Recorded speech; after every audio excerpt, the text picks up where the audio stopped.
Talvez você já tenha vivido essa cena. Alguém manda um link no grupo da família, a mensagem vem com aquela frase que parece resolver tudo. Olha aqui, o STJ decidiu que o plano tem que cobrir o seu tratamento. Às vezes é sobre bomba de insulina, às vezes é sobre terapias para autismo, às vezes é sobre medicamento, cirurgia, tratamento fora do rol. E eu entendo a reação da família. Quando você está brigando com o plano, uma notícia assim aparece um fôlego, não é mesmo? Parece que finalmente alguém grande falou. O paciente tem razão. Só que existe um cuidado que eu preciso te dizer logo aqui no começo desse vídeo. Decisão do STJ, principalmente quando é repetitiva, ajuda muito, mas ela não substitui o seu caso concreto. Ela não substitui o seu laudo, ela não substitui a prescrição. Ela não substitui pedido administrativo e não substitui uma negativa. E muito menos uma prova, um documento que você tenha. Eu costumo pensar assim, uma decisão repetitiva é uma chave forte, mas a chave precisa encontrar a fechadura certa. Se você tenta usar a chave em qualquer porta, você pode até ter uma chave boa na mão, mas continua sem entrar. Então a primeira recompensa desse vídeo aqui para você é: quando o STJ decide um tema de direito da saúde, a pergunta certa não é só se o tribunal decidiu a favor do paciente. A pergunta certa é: quais critérios o tribunal colocou e será que o meu caso mostra esses critérios nos documentos do processo? Vamos pegar dois exemplos recentes que muita gente tem usado em conversa com o plano de saúde. O primeiro é o tema 1316 do STJ sobre a bomba de insulina. O segundo é o tema 1295 do STJ sobre o limite de sessões de terapias multidisciplinares para pessoas com autismo. Aqui são dois temas importantes e os dois são decisões fortes, mas eles não dizem a mesma coisa. E quando a pessoa mistura tudo aqui, a estratégia fica muito fraca. Começando aqui pela bomba de insulina. Em março de 2026, o STJ fixou critérios para que os planos de saúde forneçam bomba de infusão de insulina. E aqui vem a parte que a manchete geralmente não te explica. O STJ não disse simplesmente: toda pessoa com diabetes tem direito automático à bomba. Não foi isso. O tribunal falou em critérios. Tem que haver prescrição médica adequada, tem que haver demonstração de que não existe alternativa terapêutica adequada no rol da ANS para aquela condição. O produto precisa ter registro na Anvisa e precisa existir pedido prévio à operadora com negativa, demora excessiva ou omissão. Percebe aqui a diferença? Uma manchete pode dizer: STJ define cobertura de bomba de insulina, mas o seu caso real precisa mostrar por que aquela bomba é necessária para você. Não basta imprimir a notícia do jornal e levar para o juiz. O relatório médico precisa conversar com a decisão.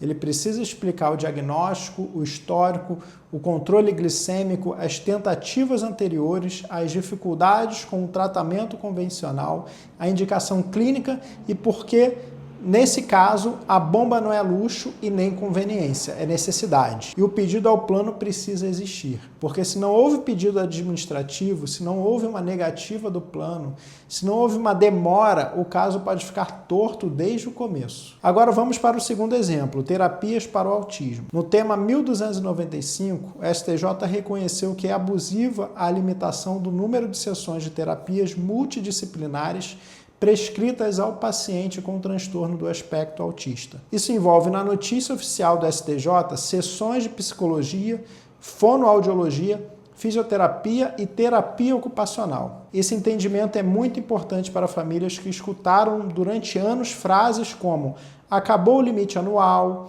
o contrato só cobre tantas sessões, o plano só autoriza uma quantidade menor. Só que aqui também existe um cuidado, tá? O STJ não transformou qualquer pedido em cobertura automática sem prescrição. O ponto central é a limitação de sessões prescritas para o tratamento do autismo. Então o laudo e a prescrição aqui continuam importando muito. Precisa estar claro quem é o paciente, qual é o diagnóstico, quais terapias foram indicadas, qual a frequência, qual a justificativa clínica, qual o objetivo terapêutico, qual é o risco da interrupção ou redução inadequada? Quando a família chega com uma prescrição genérica, uma frase solta ou uma planilha sem explicação clínica, ela pode ter uma decisão forte nas mãos e também do STJ do lado dela, mas ainda assim ter dificuldade prática, porque o plano vai tentar discutir cada detalhe.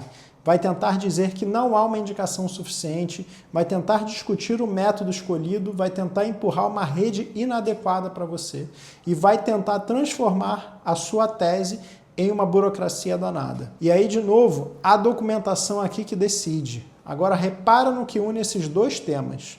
Bomba de insulina e terapia para autismo são situações extremamente diferentes, mas existe uma lógica comum. Primeiro, precisa de prescrição ou relatório médico bem feito. Segundo, precisa de pedido ao plano. Terceiro, precisa de resposta negativa, limitação, demora ou uma omissão do plano. Quarto, precisa mostrar por que aquela decisão do STJ conversa com o seu caso. Quinto, precisa evitar a promessa fácil. Eu sei que isso aqui pode parecer frustrante, a gente queria só lidar com a notícia, porque a família quer ouvir uma frase simples. Eu sei o que você quer ouvir. Pode? Não pode. O plano é obrigado, o plano não é obrigado. Poderia ser mais simples, né? Mas em direito da saúde, quando a vida real chega, quase sempre a pergunta melhor é: com base em quais documentos? Eu prefiro te frustrar por 2 minutos aqui com uma explicação honesta do que te vender uma certeza bonita e fraca, porque certeza fraca não sustenta uma urgência na área de saúde, não sustenta um pedido bem feito, não sustenta uma análise bem feita e séria, não sustenta uma briga com o plano de saúde que vai olhar cada lacuna do seu documento. E eles têm bastante advogado. Então, se você viu uma notícia do STJ e quer saber se ela ajuda no seu caso, faz um exercício aqui que eu vou te passar. Primeiro pergunta, qual é exatamente o tema que foi decidido? É bomba de insulina? É limite de sessões para o autismo? É um medicamento fora do rol? É outra coisa? Segunda pergunta que você deve fazer. A decisão é repetitiva, isolada, de turma, de sessão, ou é só uma notícia sobre um caso muito específico? Isso aqui muda toda a sua análise.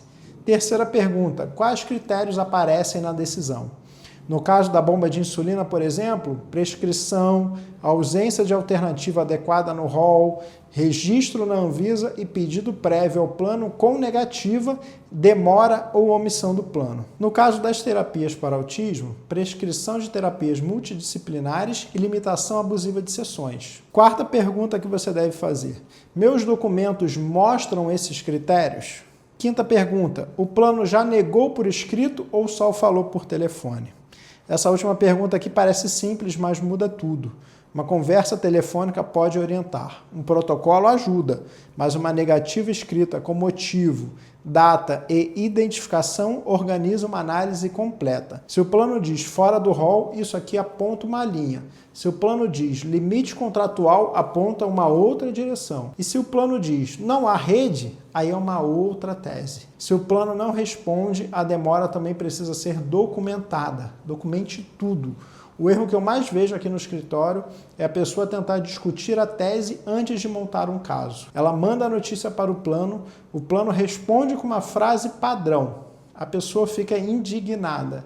E no fim, ninguém colocou em ordem o básico, que seria a prescrição, o relatório, o pedido, a negativa, o protocolo, exames, histórico e urgência. É como entrar numa reunião importante com uma manchete na mão e o restante dos documentos em uma gaveta totalmente bagunçada. A manchete até pode chamar atenção, mas quem conta a história é o dossiê. Então, para a bomba de insulina, eu olharia especialmente para o relatório do endocrinologista, histórico do tratamento, tentativas anteriores, eventos de hipoglicemia ou descontrole quando existirem exames, indicação da bomba, registro do produto e pedido formal ao plano. Para o autismo, eu olharia para o laudo do diagnóstico, plano terapêutico, indicação das terapias, carga horária, frequência, justificativa clínica, histórico de evolução ou risco de regressão. Limitação imposta pelo plano eu também olharia e prova de que a família, de que você pediu uma cobertura. E nos dois casos eu guardaria tudo com data, com protocolo, com todos os documentos que você tiver. Porque data mostra uma sequência. mostra quando o médico pediu, mostra quando a família solicitou, mostra também quando o plano respondeu e se houve demora. Mostra também se a situação ficou mais grave. Sem essa linha do tempo, um caso sério pode parecer apenas uma pilha de PDFs num processo. E aqui entra uma opinião minha. Eu acho perigoso quando a internet transforma decisão judicial em bordão. O STJ decidiu, agora o plano é obrigado, é só processar. Isso até pode engajar na internet, mas não ajuda o paciente a se preparar. O paciente não precisa de frase de efeito. Você precisa entender o caminho, precisa saber qual documento pedir, precisa saber que uma tese forte não dispensa uma análise individual. Você precisa saber que o objetivo não é ganhar uma discussão no WhatsApp com o plano, é proteger o tratamento que você quer. Então, se você está nessa situação, não jogue fora essa notícia. Ela pode ser importante, mas não pare na manchete. Transforme essa notícia numa única pergunta. O que essa decisão exige? Meu caso tem isso, o médico explicou isso, o plano negou isso, eu tenho prova, eu tenho como provar? Essa é a virada de chave. Quando você sai da manchete e entra no critério, o caso fica mais sério. Se esse vídeo aqui te ajudou, se inscreva aqui no canal, porque eu falo aqui sobre plano de saúde e direito da saúde, tentando sempre fazer essa ponte do susto, da raiva para a estratégia. E compartilhe esse vídeo com alguém que recebeu uma negativa e está segurando apenas um print de notícia. Às vezes a pessoa não precisa de mais esperança, ela precisa transformar a esperança em documentação, em ação. Eu te vejo no próximo vídeo.